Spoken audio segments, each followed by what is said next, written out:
Ladies and gentlemen, it is the year 2012, and it is episode 21 of The Watcher. As you can tell, I've consumed a lot of caffeine this morning, and I am ready to go. Let's get straight into it, though. Good to hear from you all again. I will be undergoing a pretty big move in the next couple weeks here. My computer will be offline.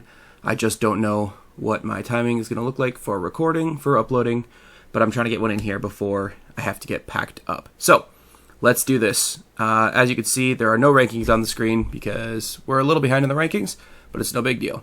You know how we do it. Week at a time. See you on the other side. Whoops, I clicked continue without really thinking about it, but we are at Pride Bushido 15 for your main event of the evening. V Calvo Fabricio Verdum squares off with Arid Black Power Fonga in the Pride Heavyweight Division. Fonga is a huge underdog here, plus 950, coming off a loss against Antonio Rodrigo Nogueira. But before that, 3 straight wins. So it's tough to say, honestly. It's really tough to say. Facing off against Verdum, 14-3-1. His losses coming against Fedor, and the same Nogueira that Fonga has lost to. Well, Fonga has lost, Jason Farron, Tank Abbott, Sergey Kontonov, and Nogueira. So not a great matchup here for Black Power Fonga.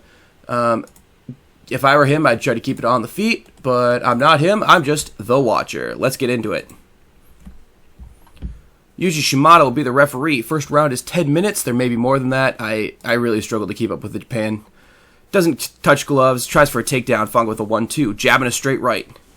Fonga with a left hand. Verdum's cut. That could be good for Fonga here. Fonga trying with... Oh, Verdum catches a kick, though. Going for a takedown off that cut. Fonga is in guard now. Not where he wants to be against Verdum. Verdum gets the half guard now. Probably going to go for a submission. Right hands to the body. Passes straight to side control. Fonga on the ground. Verdum going for the Darce choke. And Fonga has to tap. No good. It's tough because it really was going well for him. For like 5 minutes.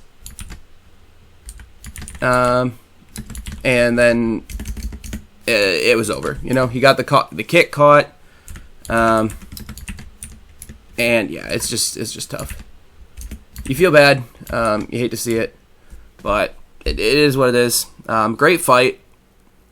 As you can see, takedown for Verdum. Fonga landed 3 jabs, and then Verdum just kind of beat him up on the ground. Eric Fonga, if he intends to keep going at a high level, I highly suggest he learn some more ground skills. But I am simply the Watcher, and it is not my place to say. Fonga falls to a 10-5 record. Probably is better than that record would indicate. It's just tough. He took a full year off after that last fight, and it did not go any better. So, tough to hear. Haven't seen him since episode 17 for Fonga. Yeah, December of 2010. Took all of 2011 off, and it did not... Hopefully it didn't take too much damage in this one. We'll see what happens next for him. Here's a little bit of interesting news. Bellator MMA have offered George Joe a contract. 24 fighters in their heavyweight division, including Josh Barnett, Matt Mitrione, Stipe Miocic, Travis Brown, Dion the Soldier Staring, who's like a 500 fighter. That's bizarre. Anyway, Bellator has approached George Joe, offered him a contract. George has spent, if you recall, his entire career fighting in the UK at Cage Rage and CW, minus a short stint in KSW before they cut their heavyweight program. Their current heavyweight champion is Josh Barnett. Unsurprisingly, he has yet to defend. He fought 3 times in Bellator before taking that. Former UFC heavyweight champion. Had a bad run in Pride. Got cut. Anyway, big opportunity for Joe here. I imagine he would take that.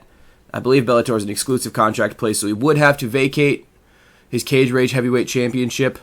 Probably he wouldn't mind that. I mean, he's clearly cleaned out the division. He just had a rematch against a guy he beat in 2 minutes. So I think it's time for George Joe to move on. We will have to see what he chooses to do, and we don't need to look at that anymore. All right, a little bit of news here. George Joe has indeed signed an exclusive contract with Bellator after 7 successful defenses of the Cage Rage Heavyweight Championship and absolutely cleaning out the UK. Again, like he's had a lot of rematches. He fought Zikic twice. He fought Struve twice. He fought Big Monster twice. He fought Dion Staring twice. It's just time. He's already considered the number 6 heavyweight in the world and the number 16 pound-for-pound fighter. There is nowhere to go in the UK for... there's nowhere for George Joe to go in the UK at this point. I mean, if you want to look at the world rankings, right? Pound for pound male. George Joe is right under Jens Pulver. 3 spots under Frank Mir. Let's see. You know, that's crazy. If you go to the heavyweight only rankings, he's actually 2 spots ahead of the heavyweight champion of his own promotion and probably would merit a title shot immediately if they're willing to do such a thing. I don't know if they are or not, but we'll have to find out what they choose to do with George Joe. Bellator already has some shows coming up. Let's see. Yep, they already got some shows coming up for February and March, so presumably they'll announce their April show before too long, and hopefully we can get a fight for that, for George Joe on that. So, big news, George Joe heading to California. Also, I just noticed it's owned by Mark Cuban. I don't know if that's a real thing or not, but that is hilarious. Right, we are in California, not for Bellator, but for Elite XC. Miguel Angel Torres versus Dustin Kimura fighting for their Bantamweight Championship, but opening up the main card, Justin Eilers versus Anderson. We haven't seen Anderson since episode 19, which is only 2 episodes ago, but he has been on, certainly has been on a run, a weird one. He went 5-5 and now is on a 3-fight winning streak, 8-5. Probably the most disappointing of our, gotta add the opponent here. Probably the most disappointing of our, local fighters, but he has made it back for his second stint with Elite XC, having gone 2-0 with them previously, beating Mario Rinaldi and Prince McLean. So technically 2-0. He is a very slight favorite here. Taking place at Elite XC, Torres versus Kimura. Okay, actually I'm really curious. I'm gonna be right back. Alright, the Kimura lock was named after a different Kimura. I had to go Google that quick. Sorry. And by the way, Mark Cuban never had anything to do with Bellator, in case you were curious. Now you know. His opponent, now that I'm getting back to, actually focusing, holds a 16-8-1 record and is on a streak of 1 loss against Dave Herman, and then a couple local fights before that. He's okay. He was is a UFC veteran, beating Travis Whiff. Probably the biggest victory on his resume there. But let's see how it goes. Boxing, wrestling versus Muay Thai kickboxing. Let's get straight into it before I keep rambling. Main show. Eilers giving up 30 pounds on Anderson, trying for a takedown immediately. Anderson has to pull guard. Eilers trying for some ground and pound there. Anderson throwing some bottom strikes, but not much. Scramble there. Eilers into side control, throwing a few weak punches. Not really a submitter, Eilers. A few quick strikes, and Anderson gets into half guard, mainly trying to catch his breath. Anderson trying to get to full guard. Eilers can't do much from there. 1 minute left of the round. Eilers landing some sad punches. Anderson not taking a lot of damage. And that was a pretty sad round. I would be booing if I was there live. Eilers landed 27 ground strikes and 1 takedown. Anderson did literally nothing, so not great. Anderson has never lost a decision in his career, going 2-0 in that situation. Yeah, well, he'll get a need better than that, though, if he doesn't want to drop his first decision. Anderson coming forward. Eilers misses with counter left. Anderson with the jab. Eilers going for a takedown again, and Anderson's on the ground. It's really not good for him. Anderson trying to scramble for position, into side control. Sad punches, ground punches. Anderson can't get to guard. Oh, Eilers going for an arm triangle there. Anderson blocking it. Anderson trying to pull guard. Eilers going for the arm bar, blocked. Trying for a guard pull there. Under a minute left in the second round. Referee resets them. Eilers goes in for another takedown, and Anderson's back on his back again. This man never learned a single bit of takedown defense, did he? Eilers can't land much, but it's another absolutely dominant round for Justin Eilers. 2 of 2 takedowns and 22 ground strikes. Anderson landed a single jab. Anderson getting absolutely destroyed in the scorecard and will need a stoppage here. He has won his last 3 fights by knee, Americana, and armbar, respectively. But we'll have to see. Try to unload some strikes here. Eilers can't get the initiative. Takedown. Striking there. Eilers starting to tire. Takedown heavy style, very exhausting. Anderson landing a few things. Anderson into the clinch, up against the cage. I'm not really sure why. He's not going for... Again, he's wasting a lot of time here in a fight he's losing pretty badly. Knee to the thigh. Quick elbow strike. He's going to really need a KO or something, though. They reset to the center. Anderson attacking with strikes, getting to the gas tank a little bit. Feints one way, steps to the other side. Big crunching right hook for Anderson. Come on, Anderson. You really need to take him out here. Nice straight right. Eilers is cut, but not seemingly not rattled. Eilers misses with a jab. 1-2 from Anderson. Can't hit it. 60 seconds for Anderson to save his fight. Eilers looks exhausted, trying for a knee. Trying to pin Anderson against the cage. Anderson grapple. 20 seconds. Fight is over. That round goes to Anderson, but it's an easy 2-0. 29-28 for your winner by unanimous decision, Justin Eilers.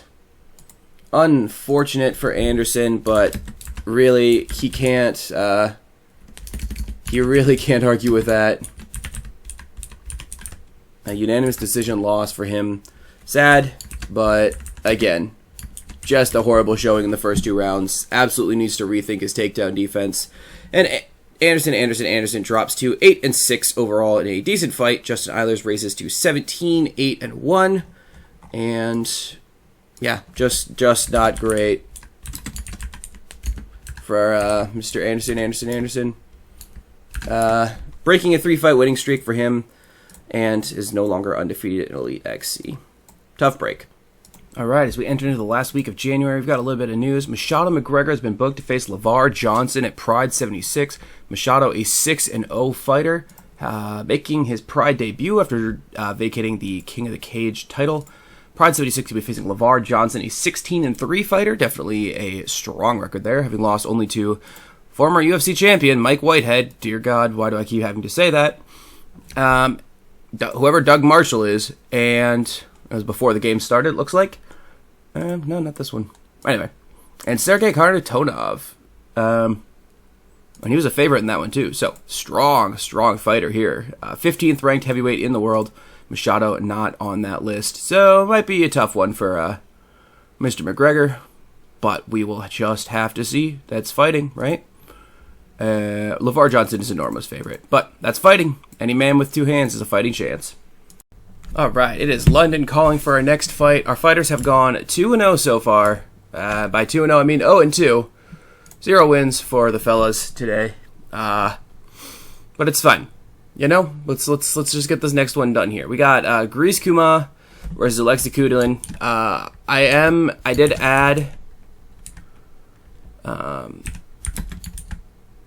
did add a poll in the Discord. Asking if we should go ahead and get rid of Grease Kuma. Kuma, I don't know. His player left the Discord and all that, so I'm not really sure. But that poll is not resolved by the time of recording, so I'm going to leave this in for now. First fight, here we go. 1-0 Grease Kuma versus Alexi Kudlin, 9-10. Alexi currently lost to Alex O'Reilly earlier in the series. Kuma grabs him in a clinch now, trying to wrestle him to the ground, Muay Thai BJJ style. Kudlin tries for a takedown. Kuma on his back now. Kudlin punches. Kudlin and Kuma is too close together, honestly. Shoulder slash from Alexi. Kuma tries for the armbar, gets it, and he's done. Ladies and gentlemen, your winner, 2 minutes 29 seconds in round number 1. Grease Kuma. So that is 2 straight wins to start the career, and 2 straight armbar finishes. So, you know, it's not too bad, this whole mixed martial arts thing. 2 minutes, 29 seconds, round number 1. And he begins his career 2-0 in cage rage, and it did not take much damage at all. Let's check. 1 jab, a takedown, and 6 ground jabs. So, not too much damage. He fought in October, fought again here. And yeah, it's just a really good start to the career. We will see, again, he's facing mostly bums so far, but, you know. So, we will see the results of the poll. So, this may be the last time Mr. Kuma pops up on the live feed for a while, but point being, 2-0. He wins. Hooray. All right, a little bit of news here. George Joe has been booked to face Josh Barnett at Bellator 27. Holy shit. Barnett versus Joe. Bellator Heavyweight Championship. Josh Barnett considered a -140 slight favorite, and it's going to be on this episode. I am so excited. Also, Bruno Guimas, recently cut, gets a local fight. Hooray. He's going to fight Denis Goltsov and probably kill him, but we'll see. Goltsov, 0-3 record. That's not great. Woohoo, good luck with that, Goltsov. Alright, we are here for K1 Heroes, Forces of Nature 8, Penn versus Kid. It's good, because Yamamoto is hard to say. Bobby Braxton versus Alexei Oleinik in the co-main event of the evening. Exciting, exciting fight. That'll be a really good one here. Bobby the Bruiser Braxton versus the boa constrictor Alexei Oleinik. Oleinik is 23-6-1, has previously appeared on this series, beating Jack Duplessis back in 2007.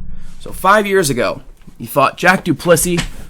February then, February now, so it actually lines up pretty well. Let's see if Bobby Braxton can, sort of revenge that thing, kind of. Yeah, you get the point. All right.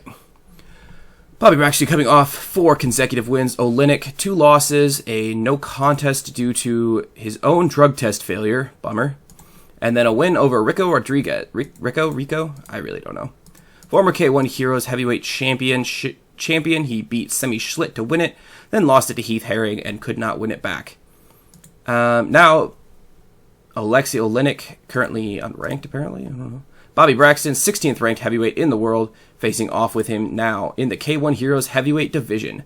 Bobby the Bruiser Braxton, just a very slight underdog here. Alright, let's get the fight details entered. Oleinik? Oleinik. I'm just going to say Oleinik. I feel like that's what it is.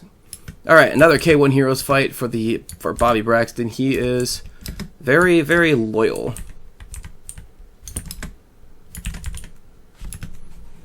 K1 Heroes Forces of Nature 8. Alright, let's do it. Here we go now. Refereeing the bout, Yuji Shimada, Saturday, week 3. Braxton is 50 pounds heavier than Oleinik. Wow, I thought Oleinik was huge. Braxton misses a 1-2. Oleinik gets a hold of him, tries for a knee. Can't get it there, pushing him up against the ropes now. Smothering him against the ropes and stomps on his foot. Tries a trip takedown to get Braxton down, but can't quite get there. Braxton's still stuck against those ropes. Oleinik, again, can't get him down. He's trying. Can't get him down. Okay, this is a lot of takedown attempts here. You'd think he'd tire himself out pretty soon, but it's just takedown attempt after takedown attempt. Braxton really needs to, wrestle free here or something. Oh, now Oleinik is stuck. Braxton backs away, shortening the range now. Lands a right head kick. Nice shot from Bobby Braxton. Misses a right hook. Oh, he's rocked. Oh, Alexei ducks under a big head kick there, but definitely a huge move from Braxton. Definitely needed that after getting pinned against the ropes for a couple minutes there.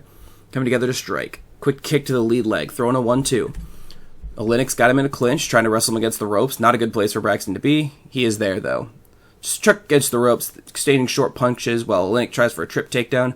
Braxton defends against it, and we might be stuck in the old takedown cycle here. Oh, turns it around now. Backs up to get separation. Oleinik getting exhausted now, coming forward to fight. Pair of jabs and a quick kick. Oleinik wants to get it. Jab and a scything kick to the legs. That had to hurt. Oh, quick left jab. Right head kick. Oleinik is out. Oleinik's out cold. 20 seconds left in the round. My goodness. He got overconfident there. Just 20 seconds left in the round. But that is where Bobby Braxton does some of his best work. Last fight he won with 34 seconds left in the round. And this time, 20 seconds left in the round. Bobby Braxton, the 10-minute man. Decent fight there. Looks like it was 10 jabs to 13. 3 power kicks, really making the difference there, and 3 jab kicks. Alexei Oleinik tried 11 takedowns and got none of them. 13 jabs and 1 jab kick. Big win for Bobby Braxton here, having now beat a former champion. So, good for him. Moving to 14-4 in his career. He has now 10 knockouts in his career. Split roughly evenly between punches and kicks. That is incredibly impressive. Congratulations, Bobby Braxton. What a fight.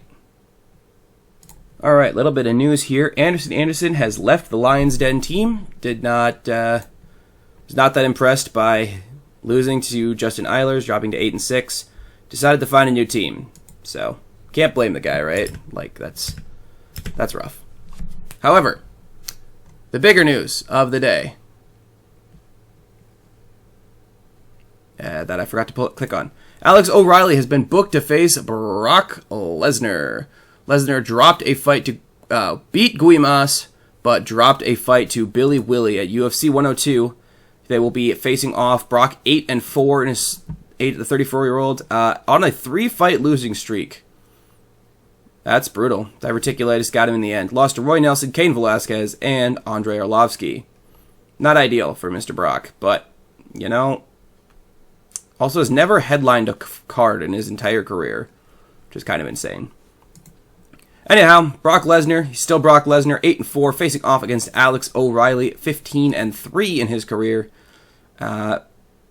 Both men headed in opposite directions streak-wise. That will take place in May. We will not see it on this fight, but it will be something to look forward to for the next episode. And we're back real quick for Pride 73 in Kanto, Japan. We've got Ron Francis Jr. versus the Bad Emelianenko, and Billy Willie versus Daniel Puder, the trilogy bout. I'm actually very excited for that one. Billy Willie, an 11-2 fighter, one of his 2 career losses coming against Daniel Puder back in May 2008. They then faced off for the Elite XC heavyweight title in January 2010, with Billy Willie coming up on top that time. Following that, he just lost to Antonio Rodrigo Nogueira, somewhat the boogeyman of this save, and Daniel Puder 10-4 on a 3-fight winning streak against Macaulay, Salaga, and Brendan Schaub. He was apparently the Elite XC heavyweight champion before vacating that to come to Pride and face off against Billy Willie in what I believe is Puder's Pride debut, and Billy Willie is 1-1 so far. Both men looking for a lot of momentum here. I'm excited to see one more. Billy Willie versus Daniel Puder, round 3. Puder giving up 30 pounds in this one. 1-2 from Willie fails to land. 2 guys feeling each other out here. Get the clinch. Big knee strike, though. Willie trying to wrestle him to the ground. Has the takedown. Puder into guard now. Puder a wrestler, not really a jiu-jitsu specialist. Willie a thug jiu-jitsu specialist. Rest in peace. Alright, Puder keeps his half guard secure. Puder's looking to scramble for position with the underhook, but Willie gets into side control again. Couple punches from Willie. Puder not taking a lot of damage. Willie trying to get into mount. They scramble. Oh, Willie's down into turtle now and gets able to stand back up. 2 guys dueling back on the feet as they would have started the fight. Willie misses a quick 1-2. Still looking confident and coming in, though. More aggressive, taking the initiative. 2-punch combo. Willie throws a quick punch, but misses that one. Seems like Willie's out throwing these so far. Defends himself there. Trying to pin him against the ropes. Gets a dominant position in the grapple. Hits that trick takedown. There it is, down under side control. Billy pounding away. Just going to look good as we finish round number 1. So, 15 ground strikes for Billy Willie to pass. 2 power knees from Puder. That's not bad, but I think overall the round definitely belongs to Billy Willie in my mind. Let's begin the second round. Remember, a fight is scored as a whole. Brief strike exchange passes. Alright, 2 punches there. Willie slowing a little bit. Right hook. Ooh, jab and hook from Willie. Good. Kick to the lead leg. Dodging a hook from Puder. And the left jab and a right hand. Jab and cross. Willie looking to go 2-1 in Pride. Nobody wants a losing record in their promotion. That's never fun. Off jab with the left hand. Low kick to the legs. Puder grabs him, though. What's he going to do with him? Willie out-wrestles him, though. Hits that trip takedown again. Puder, wise to it that time. Gets a big knee there. That had to hurt. Puder pushing Willie up against the ropes. Trying for a takedown now with the ropes. Willie manages to stay on his feet.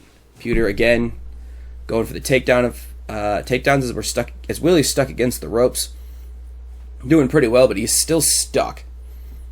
There we go. Pewter is now against the ropes. Willie does not want to grapple. Tries for a low kick combination, and round number 2 ends. Let's check round 2. 0 for 4 takedowns, Pewter, and 0 and 1 for Billy Willie.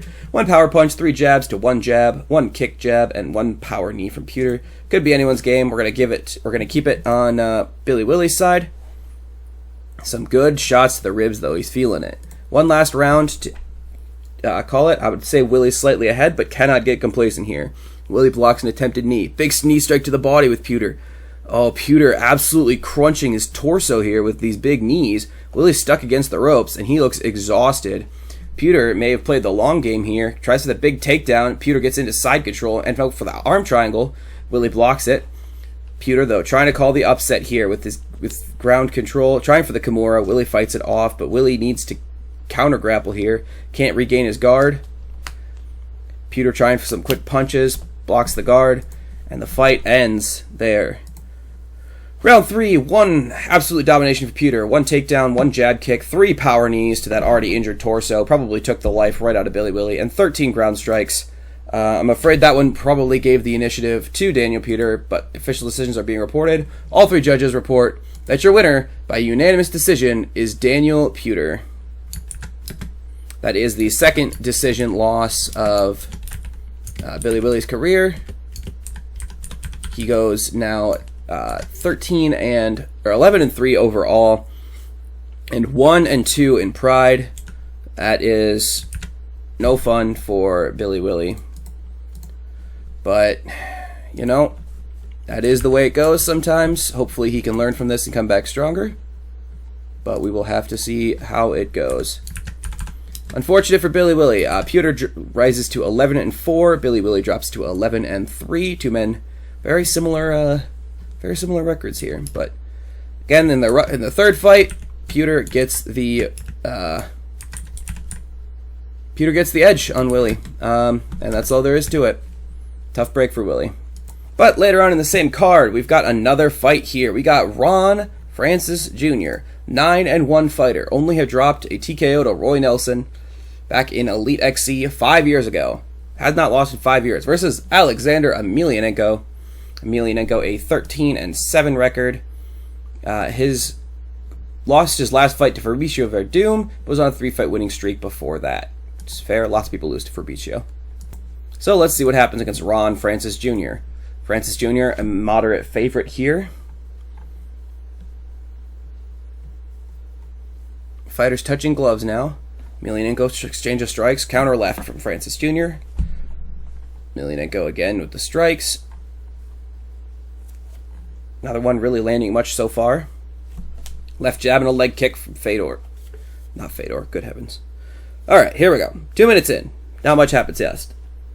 Couple jabs from Francis, punch from Emelianenko. Alexander, exchange of strikes. Not really much doing there. Accuracy not great tonight. Francis Jr. is a jiu-jitsu samba. Oh, big right hook! Ron Francis Jr. is down! He's pounding away! He's landing some good shots there, but he didn't manage to finish him. Ron Francis Jr. trying to regain guard and get something back out of this fight.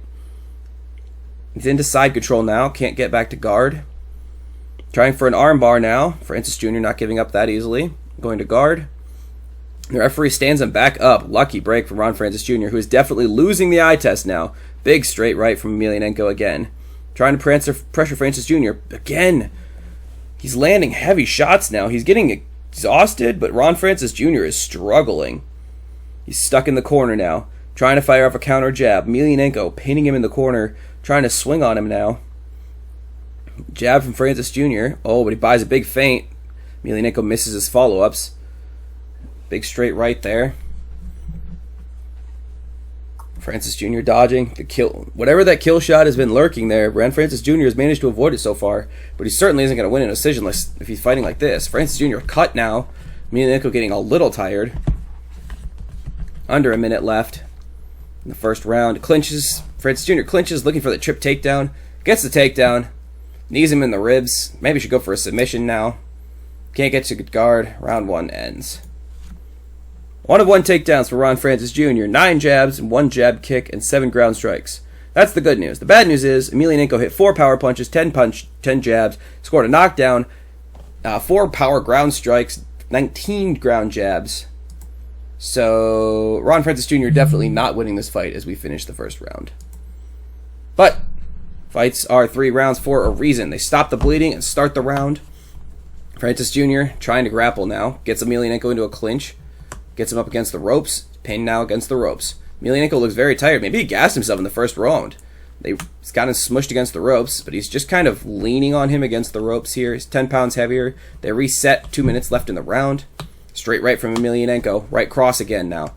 Another right cross. Francis Jr. gets him. Pins him up against the ropes. Into the final minute of the round. He needs to take him down and submit him. There we go. Goes low. Double leg takedown. Emelianenko into half guard. Francis Jr. trying to escape into a better. Passes to side control. They scramble. Francis Jr. is in half guard now. Emelianenko's trying not to die of exhaustion out there. And there's round number 2 over.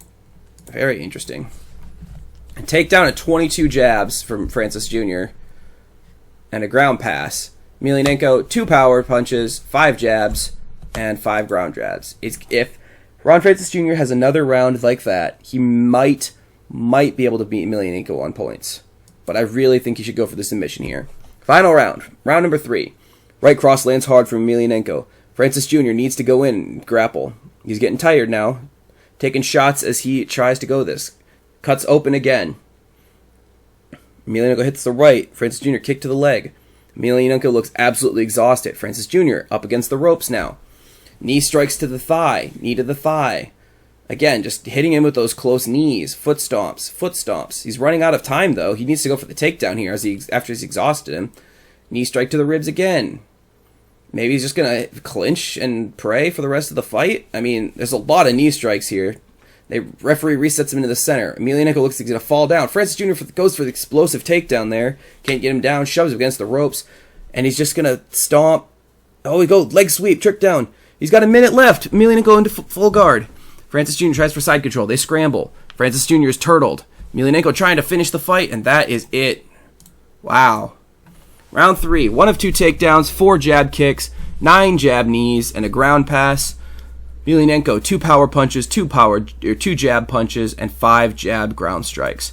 I genuinely have no idea how this is going to go. He mostly wins by TKO and submission. If this is a unanimous decision win, or any kind of decision win for Emelianenko, it would be his first decision win since 2004. That is a long time. Yeah, 2004. Absolutely crazy. However, if Francis Jr. wins, it would be unanimous decision is not uncommon for him, we'll say. Out of his 4-0 run in Pride so far, he does have 1 unanimous decision and 3 submissions. So, I have no idea. I can't keep the tension up anymore. So, ladies and gentlemen, the referees have come to a decision, and your winner is Alexander Emelianenko. Unfortunately, the knockdown was too much for them to overlook, and he was just continuing to land. He's continuing to land hard shots, even to the end of the fight. So even though there was more control from Ron Francis Jr., there was so much damage going on. Francis Jr. receives the second loss of his career. He drops now to 9 wins, 2 losses. Even though he was the favorite, just didn't work out that time. Tough break for him, but I find it hard to argue with the result. So, Alexander Emelianenko, meanwhile, rises to 14-7. Ron Francis Jr. is now 4-1 in Pride overall. 0-2 for our guys at Pride 73. Really rough night there. Next up, we got an American Large Local show in March 2012 in Georgia. And the main event of said extremely large show is the one, Bruno Guimas. Okay, 1 second. Sorry about that, the Roomba is very stupid. The one Bruno Guimas taking on Dennis the Russian Bogatyr Goltsov. What a name. Dennis is 0-3. And the odds makers expect that to continue. Let's just get straight into this one. Mario Yamasaki about to watch another homicide here. 2 fighters touching gloves now. Kick to the head from Guimas, starting it off. jabbing a big right hook. Guimas looks very confident. Scything kick to the legs to Goltsov. Pitting him against the cage now. Halfway through the round. Just kind of smashing him against the cage. Still. Short punches. Referee separates them. Don't really have time to do much else. And that's the end of round number 1. Goltsov landed 14 punches. Guimas, 1 power punch, 29 jabs. Power kick and a power jab. Or no, 2 jab kicks. Pretty easy Guimas round. Let's head into round number 2. Quick exchange of strikes. Nothing done so far. Jab and a big right hand from Guimas. Guimas able to grab Goltsov. Back against the cage now. Again. He's got a solid grappling ability. Bruno playing it kind of safe here. This local show. He won a local show back in December. And appears to do poised to do the same in March. Knee to the face by Guimas. He's out cold. Holy smokes. Ladies and gentlemen. Your winner by a knockout knee. The first non-punch knockout out of 5 for Bruno Guimas. 4 minutes, 23 seconds in round number 2. Bruno Guimas has sent Goltsov to 0-4 and also to the concussion ward. That was brutal. Wow. Wow. That had to hurt. Goltsov was 0-3 before this fight, and now 0-4 in terms of front teeth. Rest in peace, Denis Goltsov. Congratulations, Bruno Guimas. Moving up to 11-4, and hopefully into contention for some kind of regional fight, if not the big leagues again. You know, he was the King of the Cage champion, heavyweight champion. They could look to pick him back up. He also fought once in Elite XC, but lost. Just tough to say what's going to be next for him. But we hope all the best for him. Right, little news here. GreyDogSoftware has joined the Academia Sarmatia. Academia Sarmatia. That is in Europe. Who knows where. And they do contain the Bellator Light Heavyweight Champion. Oh, it's Jan Blachowicz. Polish power, baby. Anyway. Tons of news today. Eric Fonga has been booked to face Rob Broughton at Pride 77, 13-5-1 fighter, coming off a win over Antonio Rodrigo Nogueira. How in the world? Alright, fair enough. Gilbert Yvel,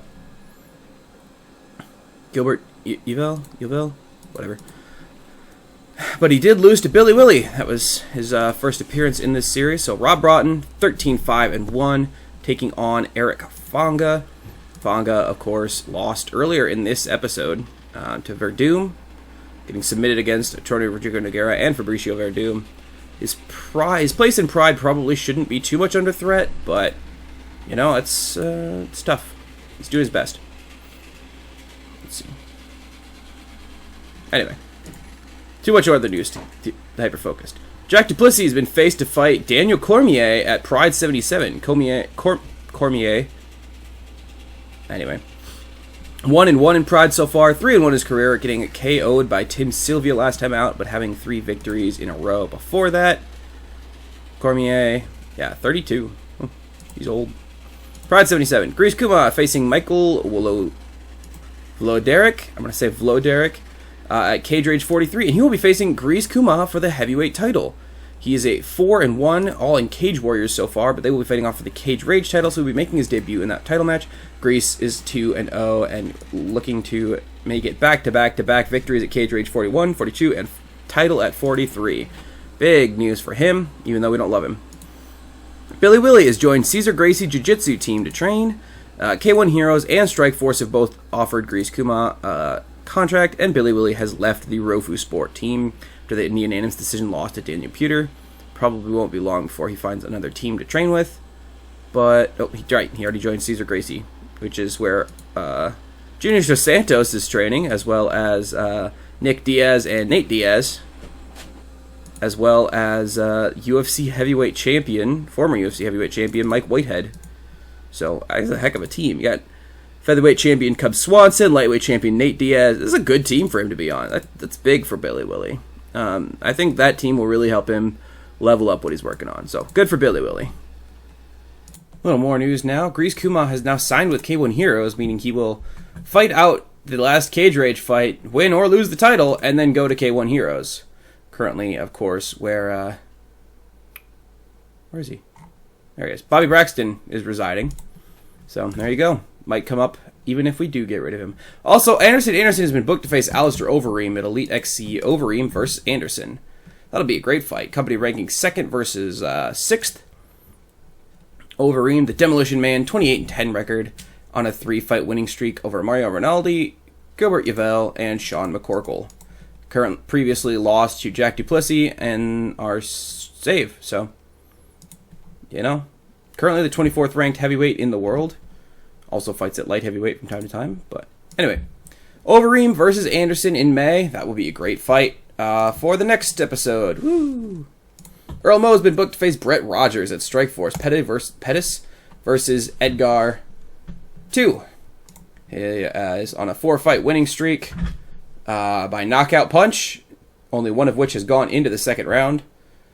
It's a heck of a record. However, Earl Mo, 10-2 record on a 3-fight winning streak himself. All 3 fights by TKO. Action guaranteed in this one. That'll be a great fight. Pettis versus Edgar 2. That will be also in May, and they will make up the co-main event of that one. So, good fights booked on the radar. Exciting times for the boys. Alright, I just wanted to jump on and record this just because of how bizarre it is. Also, the UFC cut Matt Riddle. How sad. Bro. Arlovsky just won the UFC Heavyweight Championship off Frank Mir. Which is fine. That's, pretty normal. However, let's take a look at their heavyweight championship here, okay? So, here's what happens. Frank Mir wins it off, Andrei Arlovsky wins the title, okay? But then, I guess he vacates it or something? Yeah, I don't know. Because then, Paul Buentello beats him to win the interim heavyweight championship. I really don't understand this, actually. But, anyway. So, Buentello beats Arlovsky to win the interim heavyweight championship. But Frank Mir... Weird. Okay, Frank Mir wins the heavyweight title.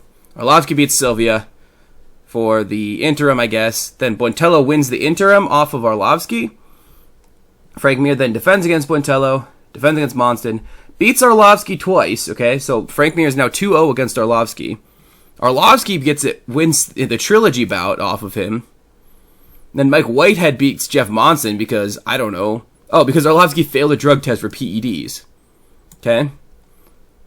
Then, Mike Whitehead beats Jeff Monson, defends against Roy Nelson, loses it back to Frank Mir, who loses it back to Andrei Arlovsky. So they're now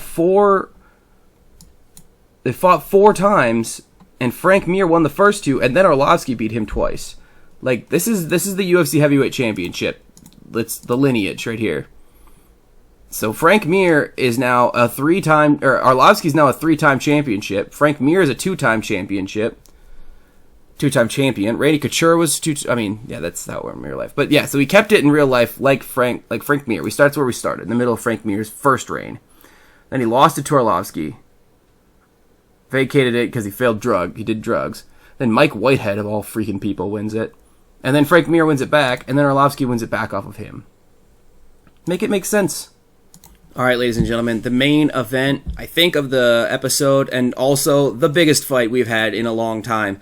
Bellator heavyweight champion Josh Barnett attempts to make his first defense against the undefeated 14-0 George Joe. Of course, George attempting to go to 15-0 at the expense of Josh Barnett. George Joe had defended his Cage Rage heavyweight title 7 times. And, he just decided, forget it. There is nothing left for me to do in Cage Rage. We're recycling challengers. It It just wasn't time. Worth noting, this is also the first... This is the first Bellator fight for any of our guys. So, that's kind of nifty, I guess. Alright. Well, let's get to the fight. I'm super excited. This is going to be super fun. We'll take a bit more of a look at Barnett's record when we get to the fight. Here we are. Babyface assassin Josh Barnett. Main event of the evening. He's a catch wrestling specialist from the Snake Pit. Currently not affiliated with any team, sure. He's currently the 8th ranked heavyweight in the world. He worked for Pride, he worked for UFC. He was the UFC heavyweight champion. He's a black belt in jiu-jitsu. He's the Bellator heavyweight champion. He's just the guy, you know? I love Josh Barnett, if you can't tell. 5 losses in his career to Pedro Rizzo, Cro Cop, Fedor, Verdum, and Antonio Rodrigo Nogueira. Potentially, like, all top 3 guys from time to time. Like, this is just... I mean, that's a heck of a resume. Can George Joe join the ranks and become the 6th man to defeat Josh Barnett? I know it's not the most impressive record ever, but, you know, it's still pretty crazy, right? And also, I'm so stoked for this. 26 wins. Just 5 losses and 1 no contest because he did drugs. Which, you know, don't do drugs, kids. Let's get into it. I'm so excited. Main event of the evening. 5 rounds for the Bellator heavyweight title. I don't actually know for sure that it's 5 rounds, but I think so. Here we go. Barnett ignores the offer to touch gloves. Tries to shoot in on Joe. Gets a takedown. Side control. Barnett throws a few punches there. Barnett tries to lock George Joe to the Kimura and he taps. Holy shit, that was anticlimactic.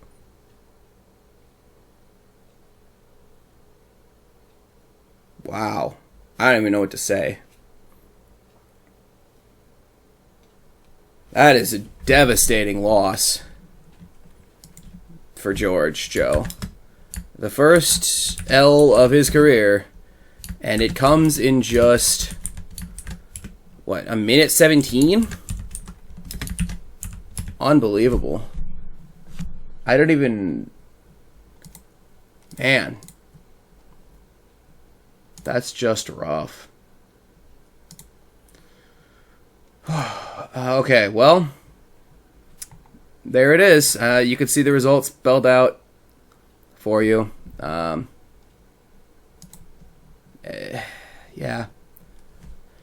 Ladies and gentlemen, your winner by submission in 1 minute 17 seconds in round number 1. The babyface assassin Josh Barnett moves to 27, 5, and 1 no contest. George the Gentleman Joe drops to 14 and 1. George never came across somebody who could challenge him on the ground like that, I guess. And Barnett wasted absolutely no time. George is 25. He's got plenty of time to get better and improve. But he is no longer undefeated. Devastating. Alright, well, on the episode with one more thing of news. Bobby Braxton's been booked to face Mark Hunt at K1 Heroes 43. Hunt, a 14-8 fighter, lost to Czech Congo last time out in his K1 Heroes debut. I'm still, like, on a low after that last fight. So, you know. Damn.